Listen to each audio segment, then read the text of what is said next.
So E3 is over and done with, and now the gaming culture can go back to do what it's truly meant for. Playing games, hanging with friends, yelling at women who play games, saying racist slurs, and it's time for me to recap the whole event even though most of you probably already know everything. It's fun being redundant, but hey, maybe I can add something to the current conversation. But we're going to go through each major conference and presentation one by one and see what each of them has to offer. First up is... Now, Square Enix didn't actually have a full conference this year. Instead, they had a Deus Ex focused presentation before E3 on the 8th.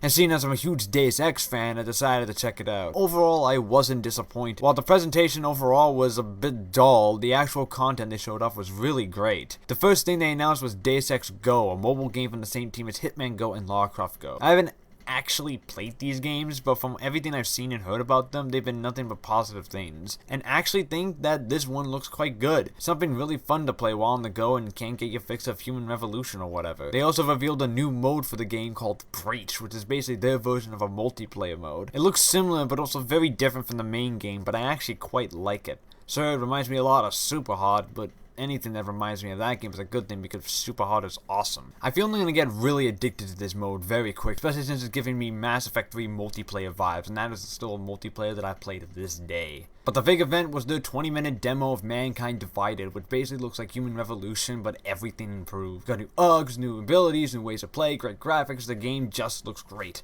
And I love how the new refined gameplay actually helps experiences instead of hindering it. The last thing they showed wasn't really a game per se, but just something really cool and techy, as Eidos is teaming up with the human bionics company to develop a working Adam Jensen arm for amputees. I love this idea and its concept wholeheartedly, and it's nice to see a game company do something like this. Not only is this further technology and innovation, but it's also helping people, which is in my mind the one thing that everyone can do regardless of who you are or where you are. So after that, it was time to finally get into the main E3 event, and who better to kick it off than our friends at... EA's conference as a whole felt kind of like a disappointment. While it wasn't bad and had a good beginning and a good end, as a whole it just felt like there were no surprises and they played it safe. They started off the conference with a gameplay trailer of Titanfall 2, and what an improvement from the original already. I actually really liked the first Titanfall despite its issues, but sadly the cool stuff didn't come till after the original player base had left. By combining all the stuff in the first game with brand new stuff like that awesome grappling hook, new mechs, and new modes, it should be a blast. Speaking of new game modes, they also revealed that Titanfall 2 is going to have a single player campaign, which is one of the things that I felt was sorely missing from the first game. I have high hopes that it'll be a good campaign, though FPS single players have always been hit or miss for me. Right afterwards, they jumped straight into Madden NFL 17 and the announcement that Madden will have a more significant presence in esports than ever before. Personally, I don't play Madden, so this news doesn't really concern me, but I'm sure it's great news for people that do. What I was interested in was what they showed immediately afterwards, and that was Mass Effect Andromeda. While they didn't show too much, they showed just enough to get that fanboy edge of mine tickling. Everything from the look to the graphics to the gameplay I love so far, and it just screams Mass Effect. And that ending shot of the arc is just yes. All of the yes. The only issue I have is that they showed too little of it, although I know we are going to get more in the fall, so it's not that big of an issue. After this, though, the conference has kind of died for a bit. They spent way too much time on FIFA and promoting the new Journey mode or whatever that shit is. Do you really think people playing FIFA are gonna give a shit about a story mode? How do you give FIFA a story mode? FIFA! Just go watch Remember the Titans or something, goddammit. Right that they jumped straight into revealing EA Originals right afterwards and revealed what is basically the game equivalent of an indie film division. The first game coming out with this branding is Fee, a game which you play as this little furry creature and you go around learning the songs of nature and animals and stuff. It looks beautiful in terms of visuals and the gameplay looks really unique, so I might check this one out. Next up was the EA Star Wars Showcase, which was basically their way of revealing something without actually revealing anything. All they showed was that we have Star Wars games coming, and that's basically it. It was a waste of time and could have been spent focusing on other games. Last but not least was Battlefield 1, which not only got a new trailer, but a whole 1 hour of gameplay courtesy of EA Play, and holy shit does this game look incredible. Both visually and in terms of actual content, this game looks like a ton of fun and I cannot wait for it. World War I games are hard to come by, and maybe this will launch a resurgence to the intrigue of World War I. Also, you can control a blimp. A blimp. A fucking blimp. Overall though, EA wasn't too exciting. They played it safe and showed some pretty cool stuff, but at the same time, nothing really stood out compared to the rest of the crowd. Which leads us to... Bethesda was up next, holding their second press conference after blowing us away last year. They started off with a bang with a cinematic trailer revealed a new Quake game, Quake Champions. While I don't know much about the game yet, they did say more details are coming at QuakeCon this year. I've played Quake here and there and enjoyed it, so maybe this could be my entryway into the world and universe of Quake. Seeing as the developers of the recent Doom is behind this, I am very excited to see how they handle it. Bethesda went straight into the Elder Scrolls Legends right afterwards, and then showed off gameplay of it. I'm sure card games fans will get a kick out of it, and I'm sure Elder Scrolls fans are gonna love it too. I personally just can't seem to care about it that much. I couldn't get into Hearthstone, and while I play Magic the Gathering, I'm not gonna go out of my way to play against people. I do like the mechanics of it though, and it seems easy to learn, but also difficult to master, which is how it should be. Right after that, they revealed new add-ons and DLC for both Fallout 4 and Fallout Shelter. Much of Fallout 4's DLC was contraption-based and had tools for building things in settlements, while Fallout Shelter is going to get quests and monsters, along with revealing a PC release date for later this year. I have yet to pick up Fallout Shelter, so this may be a good time for me to do that. And then, to the surprise of no one, it was revealed that a remaster of Skyrim is on the way for the PS4 and Xbox One, with enhanced graphics and mod support. Get this their way of getting out of announcing of Elder Scrolls 6? Come on! Joe, guys, come on. I didn't mean it. Guys, please. Right afterwards, they announced a reboot to Prey, which is a very impressive trailer that got my interest immediately. I understand that this is nothing like the original Prey, at least that's what people are telling me, but personally, I think it looks pretty awesome, and it's got a strong sense of terror to it that I think could work extremely well. It also helps that it's the same team behind Dishonored, which I love, so I have high hopes. They followed it up by revealing new stuff for Doom, including the ability to create snap maps for single players as well as new multiplayer updates. They also revealed that the first level of Doom will be playable for free on E3 week, and of course I played that shit, and oh my god, I want this game now, I wish I had money. Right afterwards was gameplay of the Dark Brotherhood update for Elder Scrolls Online, which I hear has gotten better. I mean, I remember it not being very good at launch, but it seems to have improved over the years. Maybe it's worth playing on like other MMOs right now. They also showed off VR support for many of the different titles. They didn't show much, but the fact that it's happening isn't surprising in the slightest. In fact, this whole E3 was basically welcome to VR, as you will clearly see in a moment. But Bethesda's big showcase was Dishonored 2, which basically looks like the first game, only more refined. This time you can either play as Corvo or Emily, and both of them have their own scenarios and powers, and all of Emily's powers are brand new, which is really cool. I especially love the new mind-wiping power. That one will probably come in really handy in the game. I also love how combat seems to have been upgraded from the previous game. Everything is looking in place for the game, which hopefully lives up in the first one, which is a stellar game. Overall, Bethesda has a great conference, although I feel it's somewhat lacking compared to last year. So to be fair, the epic Fallout 4 reveal of last year was going to be hard to beat regardless, so I guess Bethesda did the best job they could. The poor souls that to follow them up must have been screwed. Microsoft was next, and they started as Microsoft always does, talking about overpriced hardware that will become outdated in a year. What are they, Apple?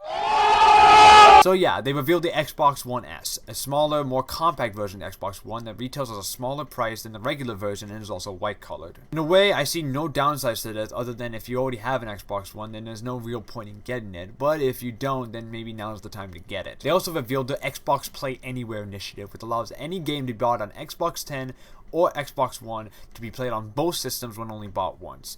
Anyone who owns both systems will probably be ecstatic about it, especially considering it saves them a bunch of money. We then jump straight into gameplay with Gears of War 4, which seems to be continuing the franchise's tendency for blockbuster set pieces with fantastic third-person shooter gameplay. It also supports co-op, which I'm sure will end up being as awesome as Gears of War has always been one of my favorite games for that sort of thing. Speaking of Gears of War, General Ram is coming to Killer Instinct, so that's a thing. Does anyone really care? Me neither, let's move on. Right afterwards, Forza Horizon 3 was revealed with a lengthy gameplay demo of the game. First of all, this game looks gorgeously photorealistic. I had to do some double takes because I honestly thought the game was in live action at some points. It looks similar to other Forza games, so if you enjoy those, I'm pretty sure enjoying this one. Personally, I'm not the biggest fan of racing games unless it's Mario Kart, but it looks good for those who are fans. And this was followed by an awesome gameplay trailer for ReCore, which I'm really excited for. I think the concept is really cool, and I love the platforming aspect, and it seems there's going to be multiple robots for you to use in your adventures. It's also being made by the same people who did Metroid Prime, so we have already an indication of quality here. Final Fantasy 15 was up next with what was admittedly a pretty weak demo. It didn't help that the guy playing it seemed to suck at the game. Like, if you're going to get someone to play your game on stage, please make sure that person at first is good at the damn game. Either way, I was already excited for Final Fantasy 15 outside of the weak demo, so this didn't really hamper my excitement. All it really did was question my patience. The Division got a short trailer showing off the new Underground DLC, which looks Division-y. guys, I don't actually play the Division. I'm just recapping everything, and sometimes you just gotta talk about the things you don't like, okay? You get what I mean? You know? You get what I mean? Come on, you know what I mean. Battlefield showed up again only to throw the exact same trailer as in the E3 conference, which makes talking about it completely pointless, and I probably just wasted 15 seconds of your life mentioning it. Thankfully, right after that, they talked about new updates to Xbox Live, which include the new feature Clubs, which is basically their version of Guilds and Clans, as they put it, along with looking for groups, which will help streamline finding players, and then Arena, which is a tournament platform to help with competitive gaming. All of these additions are nice and well needed, as Xbox Live has been stale for the past couple of years. Much of this was shown off with Minecraft, which basically revealed cross-platform play along with a new update called Minecraft Realms, which are basically private servers. After this, Microsoft showed off all the indie titles that they're working on, including Cuphead, Outlast 2, The Calling, among others. Microsoft has always really shown off its support for indie developers in the recent years, and their new lineup has me incredibly excited. But then Microsoft showed something that got my hype bone tingling. A nice ring-a-ding-ding. We Happy Few looks fucking cool as shit. Like, this is the type of game that I will play the shit out of for months on end. I love the art style, the concept, the dialogue, the way the game seems to fuck with your mind. This game looks unique as all hell. It's got that Bioshock vibe of alternate historical future reality, which is the best kind of vibes. And then that was followed up by a full version on Gwent of the game from The Witcher 3. It was good in that game, but only time will tell if it can hold a whole game of its own. But the early signs are promising. Then we got a couple of reviews, which were Overrated 7, Tekken 7, and Dead Rising 4, which promises to be a jolly good time. I'm funny. Yeah, I'll get the news. Although it was kinda cool seeing Akuma in Tekken, I will admit. We then had a gameplay demo of Scalebound, which looks interesting. I like the art style and combat, but I have my reservations about Platinum Games doing a game that's less action-focused than usual. Nevertheless, it looks visually interesting, though the music at the end wasn't really to my liking, but then again, music is subjective, to each his own. Rare then came on stage to show off Sea of Thieves, which is their new IP, which could quite possibly be their best game in years. It honestly looks pretty fantastic, and I love anything with pirates, so that's a plus for me. I especially love the art style. God damn, is that a gorgeous looking art style. I wanna fuck that art style. After that, we got a review for State of Decay 2, which was a nice surprise. It's been a while since the first game, so seeing a sequel is actually quite nice. Followed us by getting a good look at Halo Wars 2, which I am super pumped about. Something you guys may not know about me is that I love RTSs. StarCraft, Age of Empires, you name them, I love them. And I also love Halo. Like, a lot. So combine the two, you get what is basically my equivalent of Jesus rising from the grave. And the first Halo Wars is fantastic, so I'm really excited for this sequel. And here its storyline has me more pumped and speculating how it could tie into Halo 6. Of course, I couldn't forget the final thing that Microsoft revealed, which was Project Scorpio, the new upgraded console which will be more powerful than the Xbox One. It has a holiday 2017 release date, all Xbox One games will be playable on it, and that's all we know. See what I mean by overpriced hardware that becomes outdated in a year? The conference overall was pretty good, though a bit bland for my taste. It lacks the energy of the next couple ones that happened, especially Ubisoft's press conferences are usually pretty fantastic, and this year is no exception. It was filled with energy, it was upbeat, just a ton of fun. Just like a gaming event should be. The event started off with only can be described as a fever dream. Just take a look for yourselves.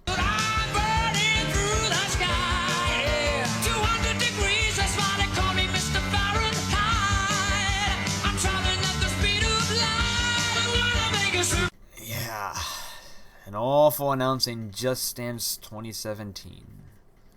At least it's for the NX. This was followed up by some Ghost Recon Wildlands gameplay, when that looks like a lot of fun. The voices were kinda distracting on the intro, but overall the game looks really good. The open world display looks especially impressive, and I'm really sure that the game will be a blast to play cooperatively. Right afterwards, Trey Parker and Matt Stone, also known as my personal heroes, were brought out to discuss South Park: The Fractured But Whole, which looks to continue the greatness that began with The Stick of Truth. The whole concept of making fun of the current superhero movie environment is ripe for satire, and Trey and Matt in this small section alone have already sold me. I was laughing my ass off the whole time. After this, Ubisoft came on with even more Division, this time showing up to the Flyable DLC, which will come out later this year. After this, of course, came the Welcome to VR aspect of the conference, where two games were showed off. The first one was Eagle Flight, a game where you play as an eagle, and it looks like a lot of fun.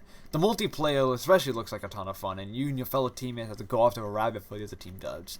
And in VR, I bet it looks great. The next one they showed was Star Trek Bridge Crew, which I'm not gonna lie, was probably one of the standouts of the entire event, not just this conference. You can show me anything. anything at all, but put me in an actual Federation ship bridge, and you, my friend, have my attention immediately. It helps that they have Geordie LaForge himself, LeVar Burton, and the new Bones, Carl Urban, there to promote it, and it looks so good. Please, Ubisoft, I will suck all of your dicks for this game. I will fuck you gently and passionately for this game. Please, just let me play it. The next game afterwards was For Honor, which is basically a history buff's favorite game. You got Vikings, you got Samurai, you got Knights. It's almost like some guy wrote an AU fanfic of world history. It was like, yo, this is the new game. And Ubisoft was like, damn son, how high were you, bitch? And then released the game. But in all honesty, this game looks freaking awesome. The battle system looks wholly unique, and it just seems like an extremely fun ride from start to finish. Also, did I mention that Vikings can fight samurais in this game? Right afterwards, they show off Grow Up, the sequel to Grow Home, which to be honest, I've never played in my life. However, after seeing the positive response to the trailer in the original game, I might check it out. It looks like a bright, charming, and colorful platformer, and who doesn't love one of those? Next up, Ubisoft pulled the fast one on us, get it, when they revealed Trials of the Blood Dragon and announced that it was already out with probably the greatest trailer ever. Afterwards, they brought on producer Frank Marshall to talk about the Assassin's Creed movie and showed off a production showreel of the film. I'm really looking forward to seeing how the film fares and whether or not I can save video game movies, seeing as the certain movies since failed in that regard. I have faith in director Justin Cozell, and the cast is looking pretty great and had a pretty epic first trailer, so hopefully the movie turns out well. The big event for the night for Ubisoft was Watch Dogs 2 though, which they showed off quite a bit of, and boy does it look like an improvement. Now, I'm not going to be one of those people who's like, Watch Dogs is the worst game ever, but to say it wasn't a huge disappointment for me is an understatement. However, the sequel looks much better already, with much more things to do with hacking and they're much more focused on stealth. Maybe they can even get the driving done correctly this time? Also, I feel we're going to get a much better protagonist this time around. Oh, you want revenge? Well, suck it up, asshole. But that wasn't the last thing Ubisoft showed off. The last thing was a new IP called Steep, a multiplayer snowboarding game that looks really fun. I especially love how the focus of the game is falling and crashing in ridiculous ways. It's like Ubisoft knows exactly what we're looking for in games like this, and I love it. It looks just freaking hilarious. But what isn't funny is...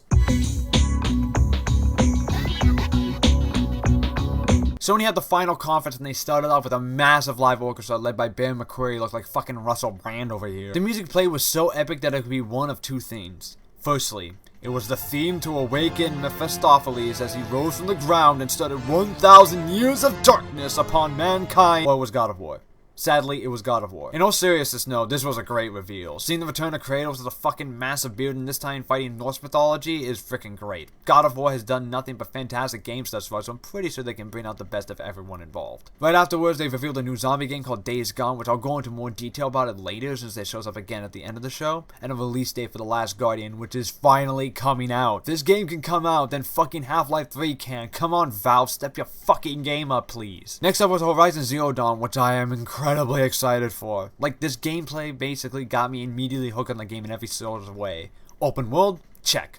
Dialogue options? Check. Lots of things to do? Check. Awesome survival, Monster Hunter style stuff? Check. It just seems like a massive everything I love about games and the stuff in them. Now I just need a PS4 so I can play the damn thing next year. Detroit Become Human was also showed off, and I truly hope this is good. I loved Integral Prophecy and I loved Heavy Rain, but Beyond Two Souls was poo. I really hope this one picks up the pace. The visuals look amazing. It reminds me a lot of Blade Runner, which is a good thing. The amount of choices here looks insane, and I'm pretty sure that no two playthroughs of this game are going to be the same. I just hope that the game lives up to its potential, unlike Beyond 2 Dark Souls 3. After this, the conference returns back to Welcome to VR! And they reveal a bunch of titles for VR, starting with Resident Evil 7. Now, I expected it to be announced at the Sony conference due to all the rumors, but I did not expect it to be a first-person horror game, let alone one with VR support.